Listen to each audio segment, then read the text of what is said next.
ना तर त्या पद्धतीने सादर झाली पाहिजे, ती मजा असते. मुक्त छंदातील कविता असेल तर तशी सादर करा, पण सादर करताना फक्त एक लक्षात घ्या की माझी कविता, माझे शब्द समोरच्यापर्यंत पोहोचवायचे. आणि कवितेचं सगळ्यात मोठं पारितोषिक काय असतं माहिती का? स्वानंद. तीन झाली दूध पाजले छातीला, स्वर्ग तिच्या पायाखाली. चाल तर इतकी अप्रतिम आहे, पण एक आणि एक शब्द असा समोरच्या काळजात उतरवता आला पाहिजे.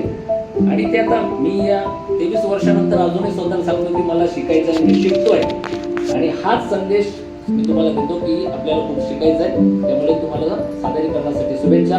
आणि आदरणीय व्यासपीठ पवार सर, मॅडम आणि सगळ्यांना मी धन्यवाद देतो आणि तुम्हाला शुभेच्छा देतो. भेटूया पुन्हा. धन्यवाद.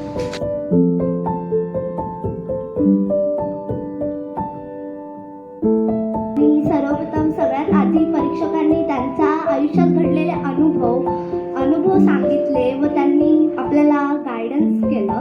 खूप अतिशय सुंदर प्रकारे त्यांनी आपल्याला सांगितलं, त्यांच्या आयुष्यात घडणारे प्रसंग सांगितले.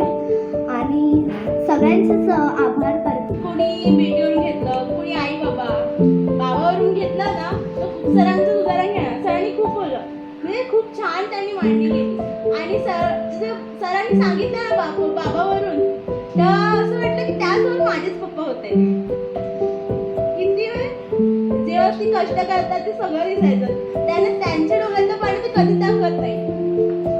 बाबाही आपलं कधीच दाखवत नाही, पण आपणच तो ओळखू शकतो. मुलं होत आपण, त्यांच्या मनात काय आहे आपलं ओळखू शकतो. त्यांना काय हवं आपण कधीच सांगत नाही. आपल्याला काय, आपलं स्वप्न काय हे ते बघतात.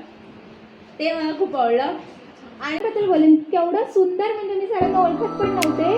आता वन्यश्री विलास समेल आणि कविशंकर गोपाळे सर एवढं सुंदर त्यांनी कविता केलेल्या आहेत. त्या 2-3 त्यांनी केवढं भारी प्रेझेंट केलं, एवढं सुंदर वाटलं ना ते. तर ते